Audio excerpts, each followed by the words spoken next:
యోహాన్ని పాత్మోస్ అనే దీవిలో బంధిస్తారు. ఎందుకంటే తన మీద ఒక వాగ్దానం ఉంది. ఏముంది అంటే, దేవుని యొక్క రాజ్యమును నీవు చూచు వరకు మరణించవు అని.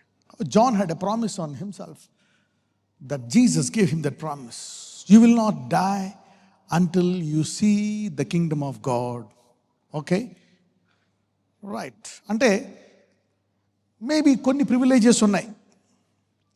నువ్వు పలానా టైం దాకా చనిపోవు. గుర్తుందా, బైబిల్లో సిమియోన్కి కొన్ని అధికారాలు ఇచ్చారు.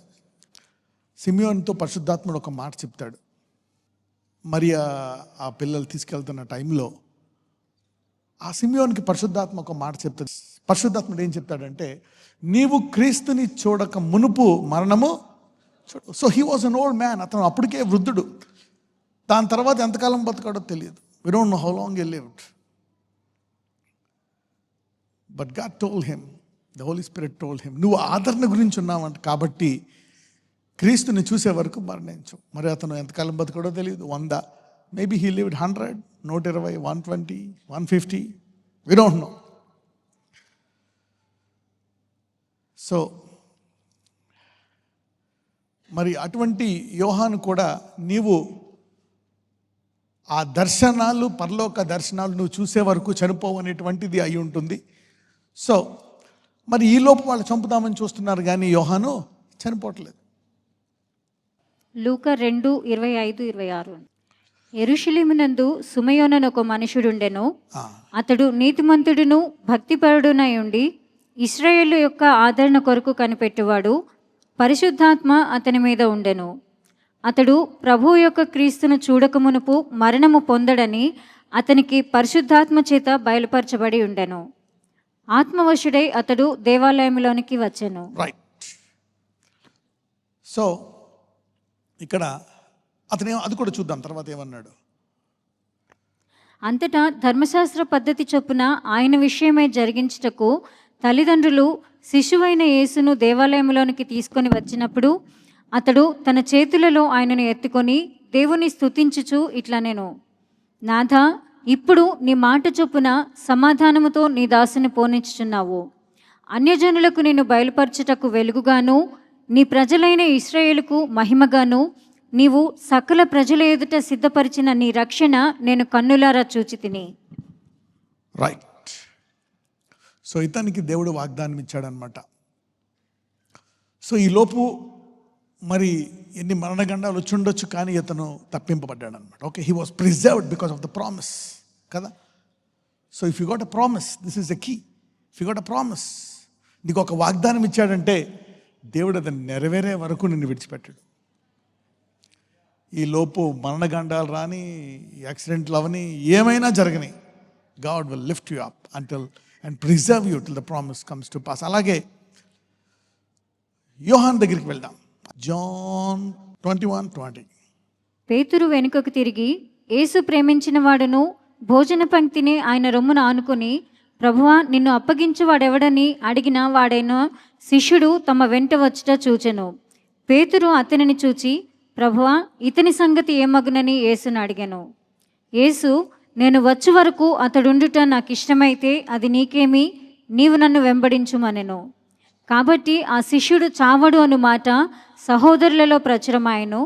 అయితే చావడని యేసు అతనితో చెప్పలేదు, కానీ నేను వచ్చు వరకు అతడుండుట నాకు ఇష్టమైతే అది నీకేమని చెప్పాను.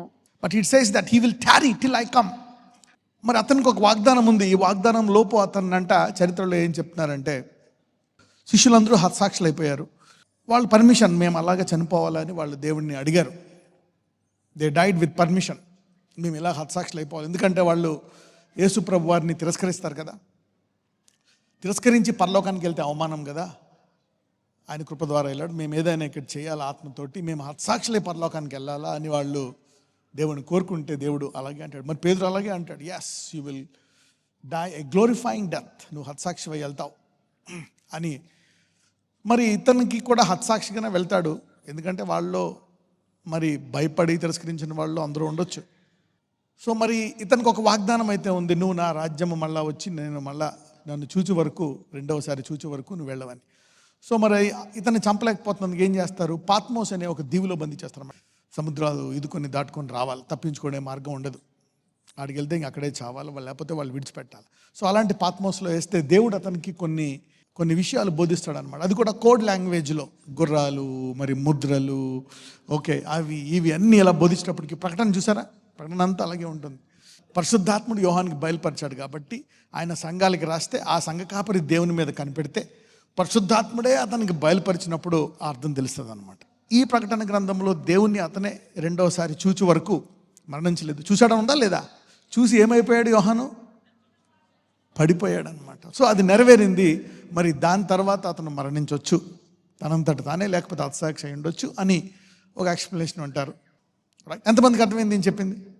అది పరిశుద్ధాత్ముడు అర్థం చెప్తారు. ఒక్కొక్కసారి ఆ సమయంలో అది అవసరం లేకపోతే ప్రవక్తకు కూడా బయలుపరచడు. ఓకే, దానియేలు కూడా అన్ని బయలుపరచలేదు, గుర్తుందా?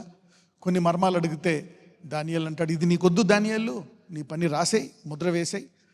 తర్వాత అంత్యకాలంలో జ్ఞానము పెరిగి మనుషులు అటు ఇటు తిరుగుతున్నప్పుడు నేను దాని భావం చెప్తాను అంటాడు. గుర్తుంది ఎవరికైనా ఇది? యా.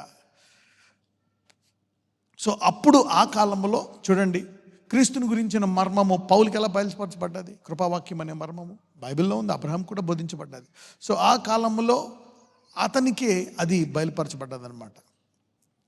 ఎందుకంటే హృదయ అంతరంధ్రముల్లోంచి దేవుడు నాకు తెలియాలా, దేవుని వాక్యం ప్రకటించాలనేటువంటి ఆశ అతనిలో ఉంది కాబట్టి. Right. So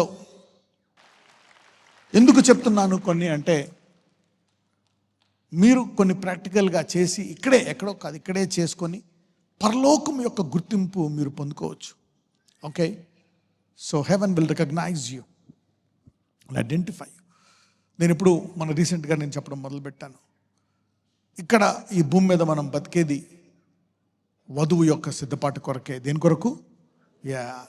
our main purpose is to prepare our selfs to be the bride of Christ.